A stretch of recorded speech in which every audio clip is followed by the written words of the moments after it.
Dear students, last class में हमने discuss किया था कि सॉलिड वेस्ट होते क्या हैं। लास्ट क्लास में हम इतनी सारी चीज़ें पढ़ चुके हैं कि सॉलिड वेस्ट किसको बोलते थे, इंट्रोडक्शन क्या था, क्लासिफिकेशन क्या था, कितने टाइप के सॉलिड वेस्ट होते थे। उसके बाद हमने ये पढ़ा था कि जो सॉलिड वेस्ट होते हैं उनका कलेक्शन और ट्रांसपोर्टेशन, ये इतनी चीज़ें हमने लास्ट क्लास में डिस्कस कर ली थी। आज हम डिस्कस करेंगे कि उनका हम ट्रीटमेंट या डिस्पोजल कैसे करेंगे। तो सबसे पहले स्टार्टिंग करते हैं कि जो म्यूनिसिपल सॉलिड वेस्ट होता है ये क्या होता है, डिफरेंट काइंड ऑफ वेस्ट का मिक्सचर होता है। अब यहाँ पे डिफरेंट काइंड के क्या है, वहाँ पे मिक्सचर है और डिफरेंट जगह से क्या हो रहे हैं, डिफरेंट घर में वो जनरेट हो रहे हैं। उनको क्या करते हैं, वेरियस सोर्स से भी हो रहे हैं क्योंकि डिफरेंट घर है। तो उसमें क्या कहते हैं, कुछ उसकी फिजिकल प्रॉपर्टीज होगी, कुछ केमिकल प्रॉपर्टीज होगी, कुछ उसकी बायोलॉजिकल कंपोजिशन होगी।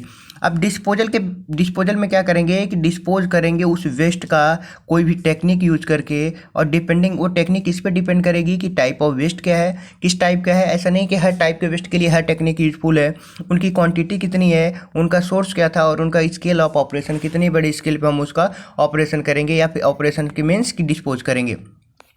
अब जो कॉमनली मेथड जो होते हैं उसमें होता है ओपन डंपिंग होता है, लैंड फिलिंग होता है, सैनिटरी फिलिंग, लैंड फिलिंग होता है, कंपोस्टिंग होता है और इंसिनरेशन होता है। अब एक एक करके इन सबका डिस्कशन करते हैं। तो हम सबसे पहले स्टेप पे चलते हैं कि ओपन डंपिंग। ओपन डंपिंग का मतलब हम क्या करेंगे, उसको डंप कर देंगे। डंप का मतलब फेंक के चलेंगे, कहाँ पे, ओपन में। अब ये चीज़ें कहाँ पे एडॉप्ट होंगी, ये वहाँ पे प्रिफरेबल होगी जहाँ पे हमारे पास अनकवर्ड एरिया क्या होगा, बहुत ही ज़्यादा होगा। या फिर हम दूसरे टर्म में ये बोल सकते हैं कि जहाँ पे हमारे पास स्पेस, जो खाली जगह है वो क्या है, बहुत ज़्यादा अवेलेबल है किसी सिटी के आसपास। तो वहाँ पे हम क्या करेंगे, जितने भी कूड़ा कचरा है उसको क्या करेंगे, जाके वहीं पे थ्रो करके चले आएंगे। अब इसमें जो हम थ्रो करके आ रहे हैं, ओपनली थ्रो करके आ रहे हैं, तो ना तो उसका हमने कोई प्रॉपर ट्रीटमेंट किया है, तो वो क्या है, अनट्रीटेड है। ऊपर से क्या है, वो अनकवर्ड है कि ऊपर से हम उसको कवर नहीं करके आ रहे हैं क्योंकि क्या कर रहे हैं, थ्रो करके चले आए हैं।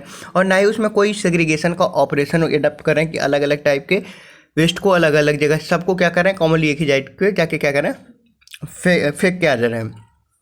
तो इस केस में क्या होगा, फाउल स्मेल आएंगी, बदबू वहाँ से जनरेट होती रहती हैं और आसपास के इलाकों में क्या करती हैं, पॉल्यूशन क्रिएट करती रहती हैं। इनके अलावा डिफरेंट टाइप की फ्लाइज होती हैं, पेट्स होते हैं जो आते रहते हैं और एक दूसरे से क्या करेंगे, वो पॉल्यूशन फैलाएंगे।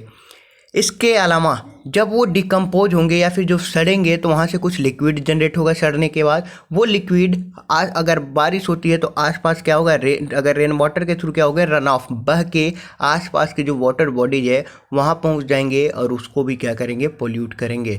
तो इससे क्या होगा कि वहाँ पे डिजीज जनरेट होंगी। अगर वो पानी नीचे रिस्क के पहुँचता है, फिल्ट्रेट होकर नीचे वाटर टेबल तक पहुँचता है, तो उस वाटर टेबल को भी क्या करेगा, वो गंदा कर देगा। इतनी बातें क्लियर है। अब जो नेक्स्ट हमारे पास है सेकेंड मेथड, वो है लैंड फिलिंग। लैंड फिलिंग में हम क्या करते हैं, ये कहाँ पे यूजेज होगा, जहाँ पे अर्बन एरिया में। अर्बन एरिया वो कहाँ यूज़ करते थे, मोस्टली रूरल एरिया में, क्योंकि रूरल एरिया में घर कम होते हैं, स्पेस ज़्यादा होता है। तो ये अर्बन एरिया में यूज़ करते हैं जहाँ पे अमाउंट क्या होगा, लार्ज अमाउंट में वेस्ट जनरेट होंगे। तो इस केस में हम क्या करते हैं, एक पिट क्या करते हैं, एक कॉमन प्लेस पे सारे के सारे वेस्ट को क्या करते हैं, कॉमन प्लेस पे लेके तो जाते हैं, लेकिन इसको ओपन डंप नहीं करते। इसको क्या करते हैं, एक पिट बनाते हैं, मीन्स एक गड्ढा बनाएंगे, उसमें सारे कूड़े कचरे को क्या करेंगे, फिल करेंगे और ऊपर से मिट्टी से क्या करते हैं, इसमें ढक देते हैं। अब मिट्टी से ढकने से क्या होगा कि ये से इसमें जो डिफरेंट टाइप के पॉल्यूशन हो रहे थे, जो मक्खियाँ आ रही थी, वो प्रॉब्लम इससे रिजॉल्व हो जाएगी। लेकिन अभी भी इसमें एक प्रॉब्लम होती है कि जब ये डिकम्पोज होगा, इसमें प्रॉब्लम क्या आती है, लीचिंग की प्रॉब्लम होती है। अब लीचिंग की प्रॉब्लम क्या होती है, जैसे हमने ये गड्ढे में था, गड्ढे में हम सब क्या किए, सॉलिड वेस्ट रख के ऊपर से क्या किए, इसको मिट्टी का आवरण लगा के इस पर ढक दिए। लेकिन यहाँ पे क्या है, सारा अभी भी सॉलिड वेस्ट है। सॉलिड वेस्ट जैसे ही डिकम्पोज होगा, डिकम्पोज मीन्स जैसे ही सड़ेगा क्या होगा, वो लिक्विड फॉर्म में ट्रांसफर होगा। अब लिक्विड फॉर्म में ट्रांसफर होगा तो लिक्विड नीचे से क्या करेगा, नीचे से सॉइल में पर्कुलेट होकर चला जाएगा, कहाँ, वाटर बॉडीज तक। नीचे जो वो हमारे पास वाटर होगा तो वहाँ तक पहुँच के उस वाटर को क्या करेगा, पोल्यूट कर देगा। तो ये जो पानी यहाँ से रिस्क है, जो पानी यहाँ से वो मिट्टी के थ्रू फिल्ट्रेट होके कहाँ पहुँच रहा है, वो नीचे वाटर बॉडी को, इस प्रोसेस को बोलते हैं लीचिंग। तो इस प्रॉब्लम, इसमें सबसे बड़ी प्रॉब्लम क्या होती है, वही लीचिंग की प्रॉब्लम होती है। तो क्या होगा, लैंड फिलिंग में कहाँ पे होगा, अर्बन एरिया में लोकेटेड होगा और जनरली ओपन डंप नहीं करेंगे। अब जो इसमें जो डंप करते हैं पिट में, वो क्या होता है, कवर तो होता है, प्रिवेंटिंग भी होता है, किससे, फ्लाई से और बैट से, रेट से, आसपास के जो चूहे या मक्खियाँ, ये सब चीज़ें इसमें नहीं आती हैं। लेकिन इसमें सिर्फ एक ही प्रॉब्लम आती है, वो प्रॉब्लम क्या थी? लीचिंग की। अब जो हम इस लीचिंग की प्रॉब्लम को रिमूव करने के लिए एक नया कंसेप्ट आया, सैनिटरी लैंडफिलिंग। लैंडफिलिंग समझ आ गया, उसी का एक बोल सकते हैं कि एक अलग वर्जन है सैनिटरी लैंडफिलिंग। इसमें क्या किया जाता है? अब ये क्या है? उसका अल्टरनेटिव है किसका? लैंडफिल का। अब इसमें कौन सी प्रॉब्लम सॉल्व हो गई? जो हमने अभी तक लीचिंग की बात कर रहे थे कि हमने लीचिंग की बात की थी, जो हमने कि लीचिंग होता क्या है, उस लीचिंग की प्रॉब्लम को इसमें सॉल्व किया गया। कैसे किया गया? गड्ढा ये था, इस गड्ढे में हमें क्या करना था कि जो परकुलेट होगा, जो सड़ने के बाद वाटर कहाँ फ्लो करेगा। अब यहाँ पे हमने क्या किया? कवर कर दिया था, तो वाटर तो परकुलेट होकर ऊपर तो निकलेगा नहीं। अब निकलने के क्या चांसेस है? या तो इस साइड निकलेगा, या फिर नीचे निकलेगा, या फिर इस साइड जाएगा वो सड़ने के बाद। तो हम क्या कर सकते हैं कि गड्ढे बनाने के बाद जब इसमें हम क्या करेंगे, सॉलिड वेस्ट डालें, उससे पहले ही हम इस पर कोई ऐसा मटेरियल यूज़ कर दें कि अगर ये आसपास सड़ भी रहे हैं तो क्या हो, यहाँ से वाटर बाहर ना जाए, सारा वाटर यहीं कलेक्ट होता रहे। तो अब ये मटेरियल कुछ भी हो सकता है। कुछ भी मीन्स ऐसे मटेरियल जो क्या है, इम्परमिएबल हो, जहाँ से वाटर पास ना हो पाए, उसको इम्परमिएबल मटेरियल बोलते हैं। तो ऐसे मटेरियल का क्या करते हैं हम, चारों नहीं 3 साइड क्या करते हैं, आवरण बना देते हैं, और ऊपर की तरफ तो वाटर कभी फ्लो होगा ही नहीं। तो ये कॉमन मेथड होता है सैनिटरी लैंडफिलिंग का। यही लिखा है क्या है कि अल्टरनेटिव है लैंडफिलिंग का। अब जो प्रॉब्लम लीचिंग की थी वो यहाँ पे सॉल्व हो गई। अब ये क्या है कि प्रॉब्लम सॉल्व हो गई, और ये क्या है, मोर हाइजीनिक है। मोर हाइजीनिक क्या है? क्योंकि इसमें किसी भी टाइप का कोई भी पॉल्यूशन जनरेट नहीं हो रहा है। सिमिलर कि ये क्या है, आसपास का आवरण जो बनेगा, हम क्या करते हैं, these are line material. Line material में हम चारों साइड से जो हो रही है, उस तीनों साइड से उसको क्या कर रहे हैं, लाइनिंग कर दे रहे हैं, उसको कंस्ट्रक्ट कर दे रहे हैं। किस मटेरियल से? Impermeable material. अब इम्परमिएबल मटेरियल या तो प्लास्टिक हो सकता है, या फिर क्ले हो सकता है, या फिर कोई ऐसा मटेरियल जो क्या हो, इम्परमिएबल हो, जहाँ से वाटर पास ना हो सके। प्लास्टिक से भी कभी वाटर पास नहीं हो सकता, और ना ही क्ले से भी वाटर पास नहीं होता। तो हम क्या कर सकते हैं, इसका आवरण बना सकते हैं, जिससे क्या हो जाएगा, ये लीचिंग की प्रॉब्लम को रिमूव हो जाएगी।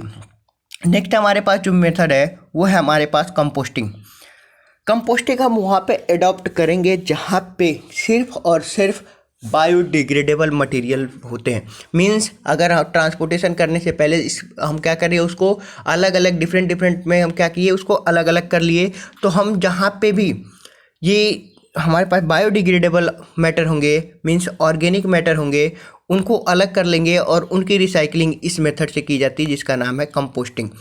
अब ये कॉमन मेथड रिसाइकलिंग का है, किसके लिए? म्युनिसिपल सॉलिड वेस्ट के लिए, जिसमें क्या होता है 35 to 40% ऑर्गेनिक मैटर होने ही चाहिए। अब इसमें क्या करेंगे कंपोस्टिंग में, कि कंपोस्टिंग में मोस्टली क्या होगा, फर्टिलाइजर्स बनते हैं। इसमें क्या होगा, कंपोस्टिंग का यूज किया जाता है, और नेचुरल प्रोसेस होता है, जिससे क्या होगा, ये जो जितने भी हमारे पास वेस्ट थे वो क्या हो जाएंगे, कन्वर्ट हो जाएंगे किसमें, उर्वरकों में, फर्टिलाइजर में। कैसे होंगे? हमने सेम प्रोसीजर था, एक हमने क्या करेंगे, गड्ढा बनाएंगे, गड्ढे में क्या करेंगे, नीचे हम सॉलिड वेस्ट यूज किया, उसके ऊपर हम एक सॉइल की लेयर डालेंगे, फिर हम एक गड्ढा का सॉलिड वेस्ट, फिर एक सॉइल की लेयर। तो सिमिलर ऐसे करते करते हम ग्राउंड तक आ जाएंगे। अब जो हमारे पास ये सारे के सारे कैसे मटेरियल हैं, ये सारे के सारे ऑर्गेनिक मटेरियल हैं, और ऑर्गेनिक मटेरियल क्या हो जाएंगे, डिकम्पोज हो जाएंगे बहुत ही ईजिली। तो ये डिकम्पोज होने के बाद कहाँ मिक्स हो जाएगा, ऊपर वाली लेयर से। ये डिकम्पोज होने की, तो ये पूरा का पूरा क्या हो जाएगा, एक पूरा का पूरा क्या बन जाता है, यहाँ से फर्टिलाइजर बन जाता है। तो ये प्रोसेस कहाँ पे यूजफुल है, सिर्फ और सिर्फ जहाँ पे ऑर्गेनिक मैटर की क्वांटिटी ज़्यादा है। जो लास्ट हमारे पास टाइप है वो है हमारे पास इंसिनरेशन। इंसिनरेशन क्या करते हैं, ये भी क्या होता है, एक इम्पॉर्टेंट प्रोसेस होता है सॉलिड वेस्ट को डिस्पोज करने का। अब ये कहाँ पे इसमें क्या किया जाता है, इसमें सिर्फ और सिर्फ जितने भी वेस्ट होते हैं उसको सिर्फ जलाने का काम किया जाता है। हम क्या करते हैं, बहुत ही हाई चिमनी बनती है, जो इसकी हाइट होती है वो बहुत ही ज़्यादा ऊंची होती है। रीज़न क्या होता है कि अगर हम यहाँ पे कोई वेस्ट को जला रहे हैं तो यहाँ से क्या होगा, धुआं जनरेट होगा। अगर ये हमारे अर्थ के आसपास ही रहा तो क्या करेगा, उसको पॉल्यूट करेगा। इसलिए इसकी जो रेंज होती है वो काफ़ी हाई रखते हैं, ताकि जो ये एयर भी जो हमारे पास पॉल्यूट करे उसको काफ़ी ऊपर ले जाके ये क्या करे, इन्वायरमेंट में काफ़ी ऊपर ले जाके छोड़े। अब इसमें करते कैसे हैं, ये चीज़ें हम डिस्कशन करते हैं कि होता कैसे है। जो हमारे पास इंसिनरेशन का जो प्रोसेस है, इसमें क्या किया जाता है कि जो अलग अलग टाइप के मीन्स जो इंक्रीज ना करें एयर पोल्यूशन, उनको कलेक्ट किया जाता है और उसको क्या किया जाता है, पर्टिकुलर मैटर में हाई टेम्परेचर पे जलाया जाता है। अब हाई टेम्परेचर पे कि कुछ ऐसे भी मटेरियल होंगे जो जलते नहीं हैं, लेकिन जैसे ही उनके हाई टेम्परेचर पे ले जाया जाता है तो उनका जो स्ट्रक्चर होता है उस मैटर का, जिस मटेरियल का वो बना होता है, वो क्या हो जाता है, स्ट्रक्चर ही ब्रेक हो जाता है। अगर स्ट्रक्चर ही ब्रेक हो गया तो भले वो ना हमारे पास जलने वाला है, तो जब उसका स्ट्रक्चर ब्रेक हो जाएगा तो अलग अलग टुकड़ों में टूट जाएगा और वो क्या हो जाएगा, आसानी से जल जाएगा। तो ये जो मेथड होता है इंसिनरेशन का प्रोसेस बोलते हैं। इसके अलावा जो हम पढ़ने वाले हैं वो क्या है कि रिकवरी की। अगर हम रिकवरी कैसे करेंगे सॉलिड वेस्ट की, तो उसमें सबसे बड़ी चीज़ यही है कि हम सॉलिड वेस्ट को रिड्यूस करें, रीयूज करें और रिकवरी करें। ये हमारे पास 3 R's होते हैं किसी भी वेस्ट को कम करने के लिए। अगर हम उसको रिड्यूस के मीन्स हम उसका वेस्ट होने ही ना दें, बहुत ही कम वेस्ट करें। अगर वहाँ से कुछ ऐसे मटेरियल हैं जिसका बार बार यूज़ किया जा सकता है तो उसका यूज़ करें। और रिकवरी के बारे में अभी डिटेल में पढ़ेंगे कि रिकवरी होता है कि उस वेस्ट से क्या हम कुछ बना के कुछ रिकवर कर पाएंगे, ये चीज़ें होती है रिकवरी। तो आज जो हमारे पास है नेक्स्ट टॉपिक वो पूरी की पूरी है एनर्जी रिकवरी पे, कि हमारे पास एनर्जी की रिकवरी कैसे की जाएगी और कैसे होती है। तो हमने ये डिस्कस किया था कि अगर जो मोस्टली वेस्टेज होते हैं, जनरेट होते हैं, उनको अगर हम क्या करें, वाटर बॉडीज में डिस्पोज कर दें विदाउट प्रॉपर ट्रीटमेंट के, तो क्या हो जाएगा, वाटर पोल्यूशन हो जाएगा। अगर हम विदाउट ट्रीटमेंट के हम ऊपर ओपन में डंपिंग कर देंगे तो एयर पोल्यूशन हो जाता है। तो यहाँ से वाटर पोल्यूशन तो हो ही रहा है, एयर पोल्यूशन तो हो ही रहा है, साथ ही साथ जब वो सड़ेंगे और गलेंगे तो वहाँ से क्या होंगी, ग्रीन हाउस गैसेज जनरेट करेंगी, जैसे मीथेन और कार्बन डाइऑक्साइड। अब ये भी जनरेट हो रही हैं, जिससे फिर क्या होगा, फिर से एयर पोल्यूशन हो रहा है। तो ये क्या है कि जो सॉलिड वेस्ट है इससे कहीं ना कहीं हमारे पास पोल्यूशन ही क्रिएट हो रहा है। तो इस चीज़ को अवॉइड करने के लिए क्या हम कोई मेथड अडॉप्ट कर सकते हैं जिससे ये पोल्यूशन जो हमारे पास वेस्ट है इससे कोई हमारे पास एनर्जी मिल जाए। तो इसी को बोलते हैं एनर्जी रिकवरी। अब ये क्या होगा कि जो म्युनिसिपल सॉलिड वेस्ट होगा, हमने ये भी पता किया था कि जो इसमें पढ़ा था कि जो गार्बेज होगा वो कलेक्ट होगा किसके थ्रू, म्युनिसिपल कॉरपोरेशन में डिफरेंट जो वर्कर्स होते हैं उनके द्वारा ट्रीटमेंट की, उनको द्वारा कलेक्ट किया जाता है। इसके अलावा जो मेडिकल वेस्ट होते हैं हॉस्पिटल से जो जनरेट होते हैं, उनमें से जो मोस्टली होते हैं वो क्या होते हैं, रिसाइकलेबल होते हैं। उनमें से जो मोस्टली होगा वो क्या हो जाता है, रिसाइकल हो जाता है। तो हम उस चीज़ को अलग कर देते हैं कि जो रिसाइकल वाले हैं उनको रिसाइकल कर दें, जो रीयूज वाले हैं उनको रीयूज कर लें। इसके अलावा जो थर्ड स्टेप बच गया कि रिकवरी का, कि तो उसके लिए हमारे पास वेरियस टेक्निक्स हैं और उस टेक्निक्स में क्या होता है, वेस्ट से एनर्जी बनाई जाती है। मीन्स जो हमारे पास जो बच गए वेस्ट, जिसका हमने ना रीयूज कर पाया ना ही रिड्यूस कर पाए, तो उस चीज़ को हम क्या करते हैं, एनर्जी रिकवरी में यूज करते हैं। अब इसके हमारे पास 3 मेथड हैं, हम तीनों को एक एक करके डिस्कस करेंगे कि होता क्या है। जो सबसे पहला मेथड है उसको बोलते हैं थर्मोकेमिकल रिएक्शन, थर्मोकेमिकल कन्वर्जन।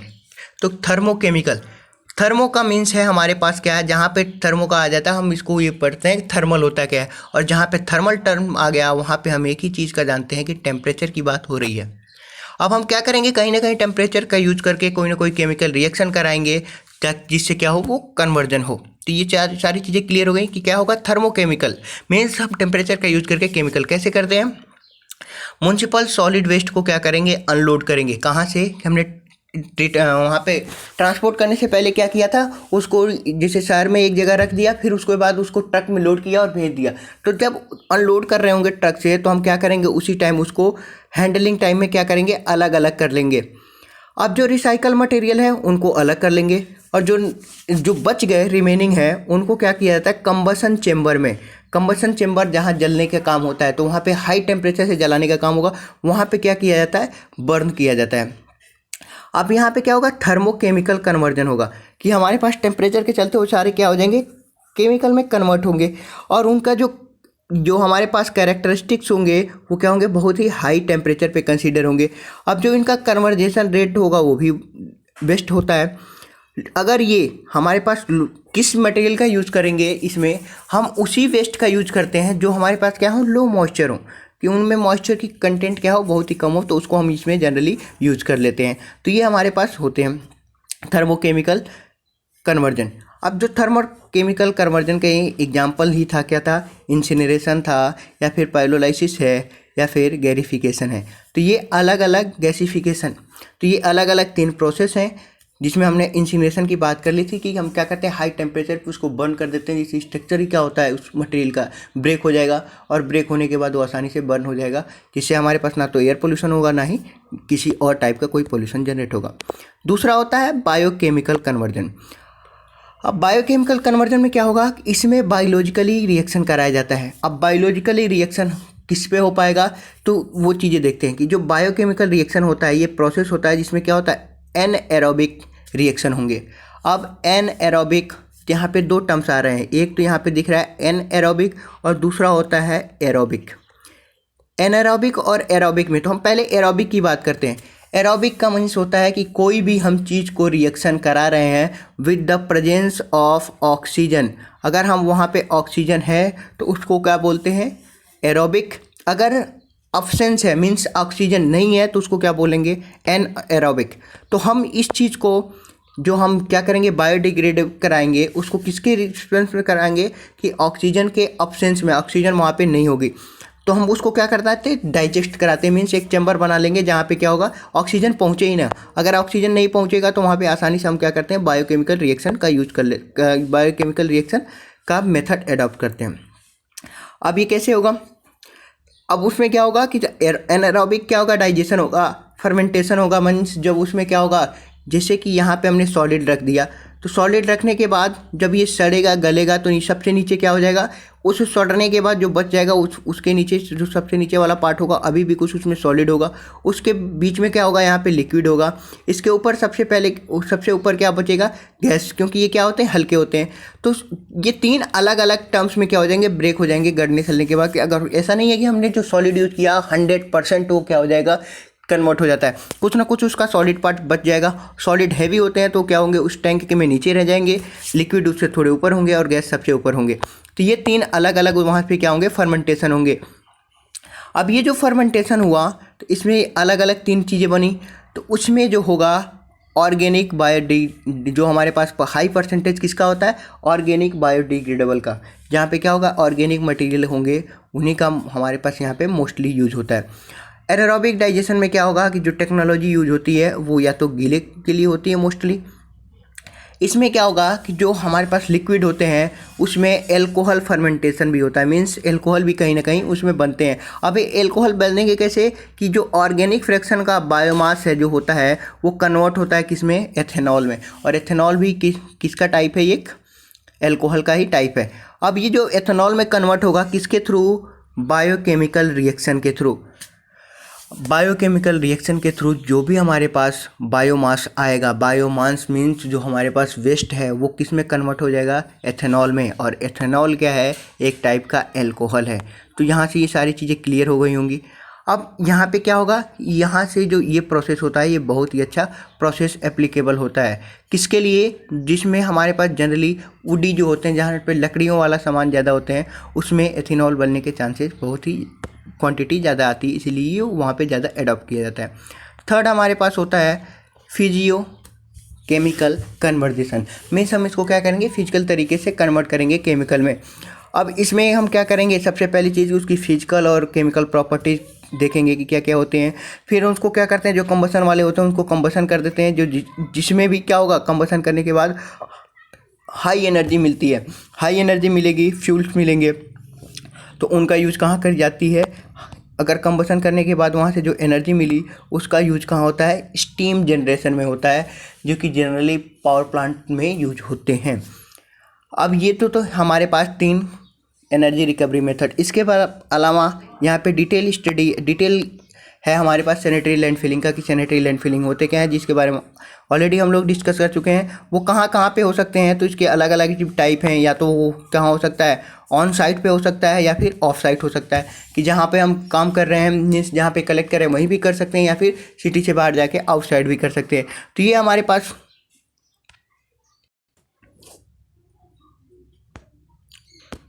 तो ये बेसिक हमने आज के बारे में आज की क्लास में हमने क्या क्या पढ़ा था। हमने सबसे पहली स्टेप ये पढ़ा था कि हम उसको कैसे कैसे किस मेथड से हम ट्रीटमेंट करेंगे या फिर उसको कैसे डिस्पोज करेंगे। इसके लिए हमने डिफरेंट मेथड पढ़े। उस मेथड के बाद हमने एक और टॉपिक पढ़ा था जिसका नाम था एनर्जी रिकवरी। तो एनर्जी रिकवरी में हमने 3 मेथड पढ़े थे। पहला था थर्मोकेमिकल कन्वर्जेशन, फिर था हमारे पास बायोकेमिकल कन्वर्जन, और लास्ट था फिजियोकेमिकल कन्वर्जन। तो ये हमारे पास अलग अलग मेथड थे। फिर हमने देखा था सैनिटरी लैंडफिलिंग होता क्या है, जो ऑलरेडी डिस्कस कर चुके थे। उसके टाइप की ऑन साइट पे भी हो सकता है या साइट से बाहर दूसरी जगह पे जाके यूज कर सकते हैं। जो नेक्स्ट क्लास में हम पढ़ेंगे वो है हमारे पास एक टॉपिक है एयर एंड नॉइज़ पोल्यूशन। अब इसमें क्या है कि एयर और नॉइज़ पोल्यूशन में जब हमने ये यूनिट स्टार्ट की थी पोल्यूशन की, तो वहाँ पे हमने डिटेल स्टडी की थी किसकी, एयर पोल्यूशन की, कि एयर पोल्यूशन होते क्या हैं। वहाँ पे हमने 4 चीज़ें एयर पोल्यूशन के बारे में पढ़ ली थी। पहला इसकी डेफिनेशन पढ़ ली थी, दूसरा इसके कॉज पढ़ लिए थे, तीसरा इसके इफेक्ट पढ़ लिए थे और इसके कंट्रोल। तो वो सारे के सारे मेथड चारों चीज़ें वहाँ पे पढ़ ली थी। यहाँ पे हम उसका क्विक रिवीजन करेंगे और डिटेल पढ़ेंगे किसका, कि नॉइज़ पोल्यूशन के हम डिटेल स्टडी करेंगे नेक्स्ट क्लास में, जो कि हमारे पास होगा लेक्चर नंबर 36।